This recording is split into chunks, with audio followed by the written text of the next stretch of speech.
ಕರ್ನಾಟಕ ರಾಜ್ಯದಲ್ಲಿ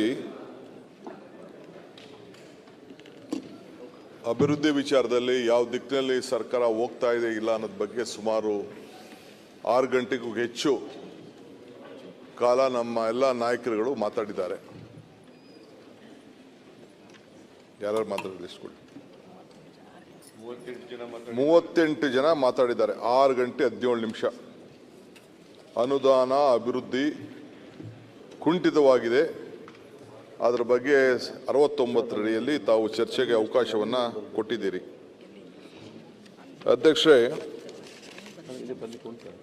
ಪ್ರಜಾಪ್ರಭುತ್ವದ ವ್ಯವಸ್ಥೆಯಲ್ಲಿ ನಾವೆಲ್ಲ ಕೆಲಸ ಮಾಡ್ತಾ ಇದ್ದೇವೆ. ಜನ ನಮ್ಮನ್ನು ಆಡಳಿತ ಪಕ್ಷದಲ್ಲಿ ಕುಣಿಸಿದ್ದಾರೆ, ಅವರು ಆಡಳಿತವನ್ನು ಮಾಡಿದ್ದಾರೆ. ಆದರೆ ಇವತ್ತು ಈ ಸರ್ಕಾರ ಬಂದ ಮೇಲೆ ಇವತ್ತು ನಾವು 139 ಜನ ಇದ್ದೀವಿ. 130 ಜನ ಇದ್ದೀವಿ.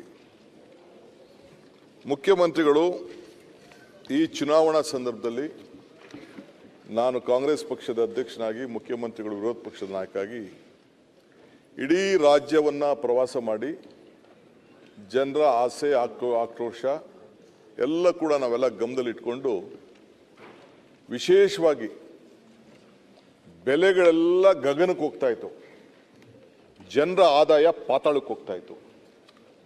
ಇದನ್ನು ಯಾವ ರೀತಿ ಸರಿ ಮಾಡಬೇಕು? ಈ ಮಧ್ಯದಲ್ಲಿ ಪೆಟ್ರೋಲ್ ಬೆಲೆ 100 ಆಗೋಯ್ತು, 100 ನಾಟ್ ಔಟ್ ಅಂತ ಹೇಳ್ದವು. ಆಮೇಲೆ ಕೊನೆಗೆ ಗ್ಯಾಸ್ ಬೆಲೆ 400 ಇದ್ದಿದ್ದು 1100 ರೂಪಾಯಿ ಆಗೋಯ್ತು.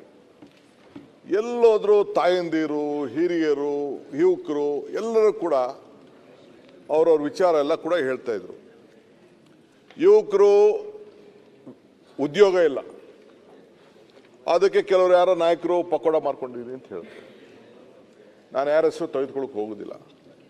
ಸೊ ಒಟ್ಟಾರೆ ಈ ರಾಜ್ಯದ ಜನತೆಗೋಸ್ಕರ ನಾವು ಜನರಿಗೆ ಒಂದು ವಿಶ್ವಾಸವನ್ನು ಮೂಡಿಸ್ತೋ, ನಮ್ಮ ಮೇಲೆ ಭರವಸೆ ಇಡಿ, ನಮ್ಗೆ ಅಧಿಕಾರ ಕೊಡಿ, ನಾವು ನಿಮ್ಮ ಬದುಕಿನಲ್ಲಿ ಒಂದು ಬದಲಾವಣೆಯನ್ನು ತರ್ತೀವಿ ಅಂತ. ನನ್ನ BJP ಸ್ನೇಹಿತರು ಯಾವಾಗಲೂ ಕೂಡ ಭಾವನೆ ಮೇಲೆ ರಾಜಕಾರಣ ಮಾಡ್ತಾ ಇದ್ರು. ನಾವು ಬರೀ ಭಾವನೆ ಮೇಲೆ ರಾಜಕಾರಣ ಮಾಡೋದು ಆಗುವುದಿಲ್ಲ, ಬದುಕಿನ ಮೇಲೆ ರಾಜಕಾರಣ ಮಾಡಬೇಕು ಅನ್ನೋದು ನಮ್ಮ ಪಕ್ಷದ ಮೂಲ ಸಿದ್ಧಾಂತ. ಈಗ ನೀವು ಯಾವುದೇ ತೆಗೆದುಕೊಳ್ಳಿ, ಕಾಂಗ್ರೆಸ್ ಸರ್ಕಾರ ಇದ್ದಂಥ ಸಂದರ್ಭದಲ್ಲಿ ಕಾಂಗ್ರೆಸ್ನ ಇತಿಹಾಸ, ಸೆಂಟ್ರಲ್ ಗೌರ್ಮೆಂಟಲ್ಲಿ ತೆಗೆದುಕೊಳ್ಳಿ, ರಾಜ್ಯ ಸರ್ಕಾರ, ನಾವು ಪ್ರತಿಯೊಂದು ಸಂದರ್ಭದಲ್ಲೂ ಕೂಡ ಸಂವಿಧಾನ ಮತ್ತು ಕಾನೂನಿನ ಅಡಿಯಲ್ಲಿ ಅವರ ಬದುಕಿಗೆ ಒಂದು ಅವಕಾಶವನ್ನು ನಾವು ಮಾಡಿಕೊಟ್ಟಿದ್ದೇವೆ. ಈಗ ಇಂದಿರಾ ಗಾಂಧಿ ಪೆನ್ಷನ್ ಬಗ್ಗೆ ಮಾತಾಡ್ತಾರೆ, old age pension, widow pension. Indira Gandhi ಅವರು ತೆಗೆದುಕೊಂಡು ಬಂದರು. ಉಳುವನಿಗೆ ಭೂಮಿ ವಿಚಾರ ಬಂತು, ಅದನ್ನು ಇಂದಿರಾ ಗಾಂಧಿ ಅವರು ಹೇಳಿ ಇಲ್ಲಿ ದೇವರಾಜರಸರ ಕಾಲದಲ್ಲಿ ಅದನ್ನು ಮಾರ್ಗದರ್ಶನವನ್ನು ಕೊಟ್ಟರು. ಉಳುವನಿಗೆ ಭೂಮಿ ಕೊಡಬೇಕು. ಬಂಗಾರಪ್ಪನವ್ರ ಕಾಲದಲ್ಲಿ ಆಶ್ರಯ ಸೈಟ್ ಅಂತ ಪ್ರಾರಂಭ ಮಾಡಿದವು. SM ಕೃಷ್ಣ ಅವ್ರ ಕಾಲದಲ್ಲಿ ಶ್ರೀ ಶಕ್ತಿ ಪ್ರಾರಂಭ ಮಾಡಿದವು. ಪುಟಾಣಿ ಮಕ್ಕಳಿಗೆ ಬಿಸಿ ಊಟ ಕಾರ್ಯಕ್ರಮ ಮಾಡಿದವು. ರೈತರ ಬದುಕಿಗೋಸ್ಕರ ನಾವು ಉಚಿತವಾಗಿ ವಿದ್ಯುತ್ ಶಕ್ತಿ ಪ್ರಾರಂಭ ಮಾಡಿದವು.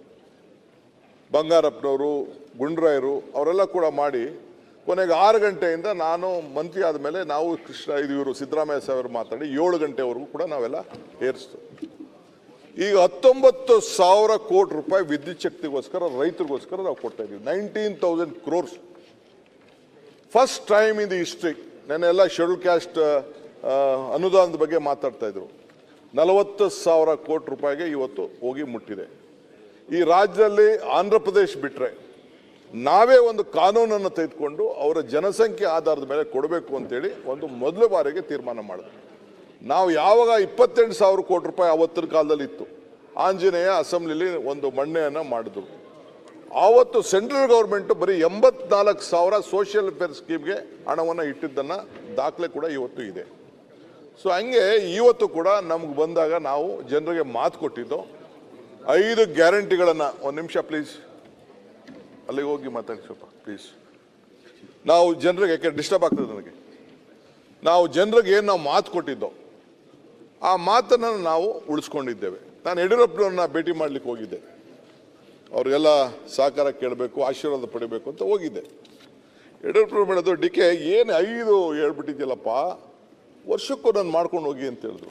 ನಾನೇನೋ ಮಾತಾಡೋಕ್ಕೆ ಹೋಗಲಿಲ್ಲ. ಪಾಪ ಅವ್ರದ್ದೇನೋ ಸಲಹೆ ಕೊಟ್ಟಿದ್ದಾರೆ ಅಂತೇಳಿ, ಯಾಕೆಂದ್ರೆ ಅವ್ರಿಗೂ ಗೊತ್ತು, ಫೈನಾನ್ಸ್ ನಡೆಸಿರೋರು ಮಾಡಿರೋರಿಗೆಲ್ಲ ಗೊತ್ತು, ಇಷ್ಟು ದೊಡ್ಡದು ಕೊಟ್ಬಿಟ್ಟಿದ್ದಾರೆ, ಆಯಿತು ವರ್ಷಕ್ಕೂ ನಾನು ಮಾಡ್ಕೊಳ್ಳಿ ಅಂತ ಹೇಳಿದ್ರು. ಆಮೇಲೆ ನಾನು CM ಎಲ್ಲ ಕೂತ್ಕೊಂಡು ನಾವು ಮಾತಾಡಿ ಚರ್ಚೆ ಮಾಡಿ ಇದು ಆಗಲ್ಲ. ಅಷ್ಟೊತ್ತಿಗೆ ಇವರು ಶುರು ಮಾಡಿಬಿಟ್ರು, ಒಂದು ಕಡಿಮೆ ಅಕ್ಕಿ ಒಂಚೂರು ಕಡಿಮೆ ಕೊಟ್ಟರು ನಾವು ಬಿಡೋದಿಲ್ಲ ಅಂತ ಅಂದ್ಬಿಟ್ಟು ಗಲಾಟೆ ಆಯಿತು.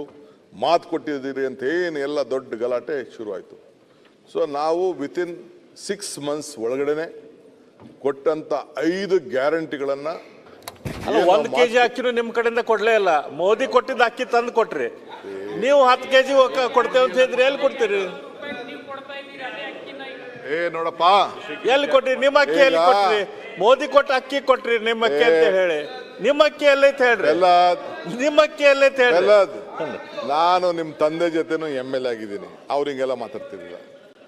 ಈ ದೇಶದಲ್ಲಿ ಫುಡ್ ಸೆಕ್ಯೂರಿಟಿ ಆಕ್ಟ್ ತಂದು ಇದನ್ನ ತರಕ್ಕಿನ ಮುಂಚಿತವಾಗಿ ಸಿದ್ದರಾಮಯ್ಯನವರು ಮೊದಲನೇ ದಿನ ಅನ್ನಭಾಗ್ಯ ಶುರು ಮಾಡಿದ್ರು. ಫಸ್ಟ್ ಡೇ ಆಫ್ ಇಸ್ ಬಸವಣ್ಣನ ಜಯಂತಿ ದಿನ ಅಧಿಕಾರ ಸ್ವೀಕಾರ ಮಾಡಿ 1 man ಮಿನಿಸ್ಟರ್, ಚೀಫ್ ಮಿನಿಸ್ಟರ್ ಆಗಿ ಇದ್ಕೊಂಡು ನಾನು ಉಚಿತವಾಗಿ ಅನ್ನಭಾಗ್ಯ ಕೊಡ್ತೀನಿ ಅಂತ ತೀರ್ಮಾನ ಮಾಡಿದ್ರು. ಯಾರು ಹೊಟ್ಟೆ ಹಸ್ಕೊಂಡು ಇರಬಾರ್ದು ಅಂತ. ಅದಾದಮೇಲೆ ಸೋನಿಯಾ ಗಾಂಧಿ ಅವರ ಮುಖಂಡತ್ವದಲ್ಲಿ ಮನಮೋಹನ್ ಸಿಂಗ್ ರವರು ಈ ದೇಶದಲ್ಲಿ ಒಂದು ಕಾನೂನನ್ನೇ ತೆಗೆದುಕೊಂಡು ಫುಡ್ ಸೆಕ್ಯೂರಿಟಿ ಆಕ್ಟ್ ತೆಗೆದುಕೊಂಡು ಬಂದ್ರು. Not mister Modi. ಈ ದೇಶದಲ್ಲಿ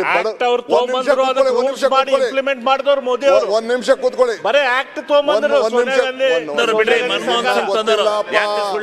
ಸರ್ ಇಂಪ್ಲಿಮೆಂಟ್ ಮಾಡಿಲ್ಲ.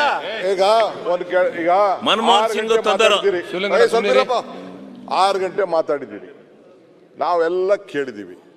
ನಮ್ದು ಒಂದು 10 ನಿಮಿಷ ಕೇಳಪ್ಪ ಪ್ಲೀಸ್, ಹಿಯರ್ ಟು ಅಸ್. ಈ ದೇಶದಲ್ಲಿ ಬಡ ಜನತೆಗೆ ಯಾರು ಸೂರು ಕೊಟ್ಟಿದ್ರೆ, ಯಾರು ಅಕ್ಕಿ ಕೊಟ್ಟಿದ್ರೆ, ಯಾರು ಉದ್ಯೋಗ ಕೊಟ್ಟಿದ್ರೆ, ಯಾವ್ದಾರು ಈ ದೇಶದ ಅಭಿವೃದ್ಧಿಗೋಸ್ಕರ ಉಳುವಿಗೆ ಭೂಮಿ ಕೊಟ್ಟಿದ್ರೆ, ಫಾರಂ 53 ತಂದು ಬಗರ್ಕಂ ಸಾಗುವಳಿ ಜಮೀನನ್ನ ಸಕ್ರಮ ಮಾಡಂತದ್ದು ಕೊಟ್ಟಿದ್ರೆ, ಅರಣ್ಯ ವಾಸಿಗಳ ಎಲ್ಲ ಟ್ರೈಬಲ್ಗೆ ಸಾಮಾನ್ಯ ಜನರಿಗೆ ಭೂಮಿ ಕೊಟ್ಟಿದ್ರೆ, ಇದು ಕಾಂಗ್ರೆಸ್ ಸರ್ಕಾರ, UPA ಸರ್ಕಾರ ಅನ್ನೋದನ್ನ ಯಾರು ಕೂಡ ಇತಿಹಾಸವನ್ನ ಮರೀಲಿಕ್ಕೆ ಸಾಧ್ಯ ಇಲ್ಲ. It is N history. ಬೇಕಾದ್ರೆ ನೀವು ಹೇಳಿ, ಕಮಾನ್, ನಾನು ನನ್ನ ಕಾಲದಲ್ಲಿ ಇಂಥ ಕೆಲಸ ಮಾಡಿದ್ದೀನಿ ಅಂತ ಹೇಳಿ. ನಾವು ಇವತ್ತು ಏನು ಈ 5 ಗ್ಯಾರಂಟಿಗಳನ್ನು ಕೊಟ್ಟಿದ್ದೇವೆ, ಇದನ್ನ ನಮ್ಮ ದೇಶದ ಗೌರವಾನ್ವಿತ ಪ್ರಧಾನಮಂತ್ರಿಗಳು ಟೀಕೆ ಮಾಡಿದ್ರು. ಬೇರೆ ರಾಜ್ಯದ ಮುಖ್ಯಮಂತ್ರಿ ಇದು ಸಾಧ್ಯ ಇಲ್ಲ ಅಂತ ಹೇಳಿದ್ರು. ರಾಜ್ಯಗಳು ದಿವಾಳಿ ಆಗ್ತದೆ ಅಂತ ಹೇಳಿದ್ರು.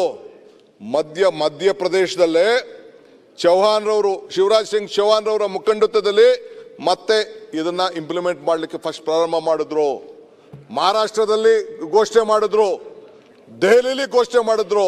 ಕೊನೆಗೆ ಇಡೀ ದೇಶದ ಎಲ್ಲ ರಾಜ್ಯದಲ್ಲೂ ಕರ್ನಾಟಕದ ಮಾಡಿ, ಕರ್ನಾಟಕ ಮಾಡಲ್ ಅಂತೇಳಿ ಇಡೀ BJP ಅವರು ಕಾಂಗ್ರೆಸ್ ಆಡಳಿತವನ್ನ ಫಾಲೋ ಮಾಡ್ತಾ ಇದ್ದಾರೆ ಹೊರತು ನಿಮ್ದು ಯಾವುದು ಸ್ಕೀಮ್ಸ್ ಅಲ್ಲ ಅಂತ ಹೇಳಲಿಕ್ಕೆ ಮತ್ತೆ I stand before the commitment what we have made. ಏನು ಮಾತು ಕೊಟ್ಟಿದ್ದೇವೆ. ತಮಿಳುನಾಡಲ್ಲಿ ಬರೀ ಸಿಟಿ ಒಳಗಡೆ ಬಸ್ ಕೊಡ್ತಾ ಇದ್ರು. ಇದೇ ನಮ್ಮ ಧರ್ಮಸ್ಥಳದ ವೀರೇಂದ್ರ ಹೆಗ್ಗಡೆ ಅವರು ಮುಖ್ಯಮಂತ್ರಿಗಳಿಗೆ ಅಭಿನಂದನೆ ತಿಳಿಸಿದ್ದಾರೆ. ನೀವು ಈ ಒಂದು ಶಕ್ತಿ ಯೋಜನೆ ಮಾಡಿದ್ಮೇಲೆ ಬಹಳ ಜನ ಬರ್ತಾ ಇದ್ದಾರೆ, ತಾಯಂದಿರು ಬರ್ತಾ ಇದ್ದಾರೆ, ಪ್ರಾರ್ಥನೆ ಮಾಡ್ತಾ ಇದ್ದಾರೆ. ಆ ಪ್ರಾರ್ಥನೆ ಎಲ್ಲ ನಿಮ್ಮ ಸರ್ಕಾರಕ್ಕೂ ಸೇರಬೇಕು ಅಂತೇಳಿ ನನಗೊಂದು ನಂಬಿಕೆ ಇದೆ. ಬೆಲ್ಲದವರೇ, ಪ್ರಯತ್ನ ವಿಫಲ ಆಗ್ಬೋದು, ಪ್ರಾರ್ಥನೆ ವಿಫಲ ಆಗಲಿಕ್ಕೆ ಸಾಧ್ಯ ಇಲ್ಲ. ಹಂಗೆ ನೀವು ಕೂಡ ನಿಮ್ಮ ಪಕ್ಷದ ಹೆಣ್ಮಕ್ಳನ್ನು ಕೇಳ್ಕೊಳ್ಳಿ. ನೀವು ಏನು ಹೆಣ್ಮಕ್ಳಿಗೆ 2,000 ರೂಪಾಯಿ ನಾವು ಕೊಡ್ತಾ ಇದ್ದೀವಿ, ಏನು ಅವರು ಉಚಿತವಾಗಿ ಫ್ರೀಯಲ್ಲಿ ಟ್ರಾವೆಲ್ ಮಾಡ್ತಾ ಇದ್ದಾರೆ, ಎಲ್ಲ ನಮಗೆ ಆಶೀರ್ವಾದ ಮಾಡ್ತಾ ಇದ್ದಾರೆ. ನಾನು ಎಲೆಕ್ಷನ್ ಟೈಮಲ್ಲಿ ಒಂದು ಮಾತು ಹೇಳಿದೆ, ಕಮಲ ಕೆರೆಯಲ್ಲಿದ್ದರೆ ಚಂದ, ತೆನೆ ಹೊಲದಲ್ಲಿದ್ದರೆ ಚಂದ, ಈ ದಾನ ಧರ್ಮ ಮಾಡುವ ಕೈ ಅಧಿಕಾರದಲ್ಲಿದ್ದರೆ ಮಾತ್ರ ಚಂದ ಅಂತ ಒಂದು ಮಾತು ಹೇಳಿದ್ದೆ. ಹಂಗೆ ಈ ದಾನ ಧರ್ಮ ಮಾಡುವ ಕೈ ಅಧಿಕಾರದಲ್ಲಿ ವಿಧಾನಸೌಧಕ್ಕೆ ಜನ ಕುಂಡ್ರಿಸಿದ ಮೇಲೆ ಈ 5 ಗ್ಯಾರಂಟಿಗಳನ್ನು ಕೊಟ್ಟಿದ್ದೇವೆ. ಈ 5 ಬೆರಳು ಸೇರಿ ಈ ಕೈ ಮುಷ್ಟಿ ಆಯಿತು, 5 ಗ್ಯಾರಂಟಿಗಳು ಸೇರಿ ಈ ಕೈ ಗಟ್ಟಿ ಆಯಿತು. ಅದಕ್ಕೆ ಉತ್ತರ 2028ರಲ್ಲಿ ಈ ರಾಜ್ಯದ ಜನ ಕೊಡ್ತಾ ಇದ್ದಾರೆ. ಅದನ್ನ ಮುಂದಕ್ಕೆ ಆಮೇಲೆ ಮಾತಾಡೋಣ. 2024ಕ್ಕೆ ಕೊಟ್ಬಿಟ್ರೆ ನಿಮಗೆ ಉತ್ತರ ಅದಕ್ಕೆ ಗ್ಯಾರಂಟಿಗೆ. ಅಧ್ಯಕ್ಷರೇ, ನಾನು ಅದ್ರ ವಿಚಾರಕ್ಕೆ ಹೋಗಿದ್ದು, ರಾಜಕೀಯ ಬೇಡ. ಇನ್ನ ಮೊನ್ನೆ ಪ್ರೈಮ್ ಮಿನಿಸ್ಟರ್ ಬಂದಿದ್ರು. ಇಲ್ಲ, ಉತ್ತರ ಕೊಡ್ಬೇಕಲ್ಲಪ್ಪ. ಈಗ ನಿಮ್ಮ ಟೀಕೆಗಳು ಕೇಳಿದ್ದೀವಿ, ಆಯ್ತು. ಈಗ ನಂದು ಒಂದೇ ಉತ್ತರ, ಟೀಕೆಗಳು ಕೇಳಿದ್ದೀವಿ, ಟೀಕೆಗಳು ಸಾಯ್ತವೆ, ಕೆಲಸಗಳು ಉಳಿತವೆ ಅನ್ನೋದನ್ನು ಹೇಳಿದ್ದೀನಿ ನಾನು. ಈಗ ಮೊನ್ನೆ ಪ್ರೈಮ್ ಮಿನಿಸ್ಟರ್ ಬಂದಿರೋ ವಿಶ್ವನಾಥ್, ನೀವು ಬಂದಿದ್ರಿ, ಎಲ್ಲ ಬಂದಿದ್ರು. ನಮ್ಮ ಬೆಂಗಳೂರು ಕೂತ್ಕೊಳ್ಳಪ್ಪ, ಗಣೇಶನ್ ಕೊಟ್ಟಿದ್ದೀನಿ, ಅದನ್ನ ನಮ್ಮ ಕೃಷ್ಣಪ್ಪಂದು ಅಂತ ಹೇಳ್ಬಿಟ್ಟಿದ್ರು. ಸರ್ ನಿಮ್ಮ ಉತ್ತರಕ್ಕೆ ಸ್ವಾಗತ ಮಾಡ್ತೇವೆ, ಸರಿ ಸಮಾನವಾಗಿ ಅನುದಾನ ಸಹಕಾರ ಕೊಡ್ತೀವಿ ಸರ್. ಸಿಎಂ ಮಾತಾಡ್ತಾರೆ, ಸುಮ್ಮನೆ ಇರೋ. ಈಗ ಜಸ್ಟ್ ಐ ಆಮ್ ರಿಪ್ಲೈಯಿಂಗ್. ಈಗ ಅಧ್ಯಕ್ಷರೇ, ಮೊನ್ನೆ ಪ್ರೈಮ್ ಮಿನಿಸ್ಟರ್ ಬಂದಿದ್ರು. ಪ್ರೈಮ್ ಮಿನಿಸ್ಟರ್ ನೋಡಿ, ನೀವು ಜಲ್ದಿ ಬಿಟ್ರೆ ನಾನು ಮುಗಿಸ್ತೀನಿ, ಇಲ್ಲ ಲೇಟ್ ಆಯ್ತು ಅಂದ್ರೆ ಹೋಗ್ತಾ ಇರ್ತದೆ, 2 ಗಂಟೆ ಆಯ್ತದೆ. ಸಿಎಂ ಬರ್ತಾರೆ, ಇಲ್ಲಿ ಹೇಳಿದ್ದಾರೆ, ನೀನು ಮುಗಿಸು, ಬೆಂಗಳೂರು ಸಿಟಿದು ಕೆಲವು ಮುಗಿಸು, ನಾನು ಬಂದು ಆ್ಯಡ್ ಆಗ್ತೀನಿ ಅಂತ ಹೇಳಿದ್ದಾರೆ ಅವರು. ನಿಮಗೂ ಅದೇನೋ ಗಣೇಶದ ಬಗ್ಗೆ ಬೇರೆ ಕೇಳ್ತಿದ್ದೆ, ಅದಕ್ಕೆ ನಾನು ಗಣೇಶನ್ ರೆಫರ್ ಮಾಡಿದೆ. ನಾನು ಪ್ರೈಮ್ ಮಿನಿಸ್ಟರ್ ಬಂದಿದ್ರು. ಪ್ರೈಮ್ ಮಿನಿಸ್ಟರ್ ಬಂದು ಏನು ಹೇಳಿದ್ರು ಅಂದರೆ, ನಾವೆಲ್ಲ ಇವರೆಲ್ಲ ಕಾರ್ಯಕ್ರಮದಲ್ಲಿದ್ದರು. Bangalore has put India on the global tech map. The talent and the contribution of the people of Bangalore to the success of immense ಅಂತ ಹೇಳಿ ಮೋದಿ ಅವರು ಹೇಳಿದರು. We will move ahead only when cities are smart, fast and efficient trained. Bangalore is among the big cities of the world. We have to compete globally, and not only that, we have to lead as well. We will move ahead with only when our cities are smart, fast and efficient. This is why we are putting so much emphasis on completion of the projects for the modern infrastructure ಅಂತ ಹೇಳಿ prime minister ಅವರು ಎಲ್ಲೋ ಲೈನ್ನ inauguration ವಿಚಾರದಲ್ಲಿ ಅವರು ಮಾತಾಡಿದ್ರು. ಅವರು ಬೆಂಗಳೂರು ಕೆಲಸದ ಬಗ್ಗೆ ಹೇಳಿದ್ರು. ನಾನು ಕೂಡ ಕೆಲವು ವಿಚಾರ ಏನೇನು ಮಾಡ್ತಾ ಇದ್ದೀವಿ ಅಂತ ಎಕ್ಸ್ಪ್ಲೇನ್ ಮಾಡಿದೆ. ನಾನು ಯಾಕೆ ಇದನ್ನು ಹೇಳ್ತಾ ಇದ್ದೀನಿ ಅಂದರೆ, ನಮ್ಮ ವಿರೋಧ ಪಕ್ಷದ ಗೌರವಾನ್ವಿತ ನಾಯಕರು ಆರ್ ಅಶೋಕ್ ಅವರು, ಅಶ್ವಥ್ ನಾರಾಯಣ್ ಅವರು ಮತ್ತು ಇನ್ನು ಬೇರೆಯವರೆಲ್ಲ ಭಾಳ ವಿವಿಧ ರೀತಿ, ನಿಮ್ಮದು ಪಾಟೋಲ್ ಹಂಗಿದೆ, ನಿಮ್ಮ ಇದನ್ನು ಸ್ಕೈ ವಾಕಿಂಗ್ ಇದೆ, ಬ್ರ್ಯಾಂಡ್ ಬೆಂಗಳೂರು ಬ್ಯಾಡ್ ಬೆಂಗಳೂರಾಗಿ ಹೋಗಿದೆ, ಬ್ಯಾಡ್ ಬೆಂಗಳೂರಾಗಿದೆ, ಸೊ ಟನಲ್ ಕಾಸ್ಟಿಂಗ್ ಆಗಿದೆ, ಈ ಖಾತಾ ದೊಡ್ಡ ಅವ್ಯವಹಾರ ನಡೆದುಬಿಟ್ಟಿದೆ, ಗಾರ್ಬೇಜ್ ಸಿಟಿ ಆಗ್ಬಿಟ್ಟಿದೆ ಅಂಥೇಳಿ ಅವರು ಎಲ್ಲ ಕೂಡ ಬೇಕಾದಷ್ಟು ಟೀಕೆ ಮಾಡೋದು. It is the right. ನಾನು ಅದನ್ನೇನು ಅವ್ರ ಟೀಕೆನ ನಾನು ಬೇಡ ಅಂತ ಹೇಳಿ, ಯಾಕಂದರೆ ವಿರೋಧ ಪಾರ್ಟಿಲಿ ಅವ್ರದ್ದು ಸರ್ವೈವಲ್ ವಿಚಾರ, ನನ್ನ ಟೀಕೆ ಮಾಡಲಿಲ್ಲ ಅಂದರೆ ಅವ್ರದ್ದು ಸರ್ವೈವಲ್ ಇಲ್ಲ. ನಾನು I will not mistake with that. But ನಾನು ಅಧ್ಯಕ್ಷರೇ, ನಾನು ಹಿಂದೆ ಹೇಳಿದ್ದೇನೆ, ನಾನು ಈ ಬೆಂಗಳೂರಿನ ಜವಾಬ್ದಾರಿ ತೆಗೆದುಕೊಂಡಿದ್ದೇನೆ, ನೀರಾವರಿ ಜವಾಬ್ದಾರಿ ತೆಗೆದುಕೊಂಡಿದ್ದೇನೆ.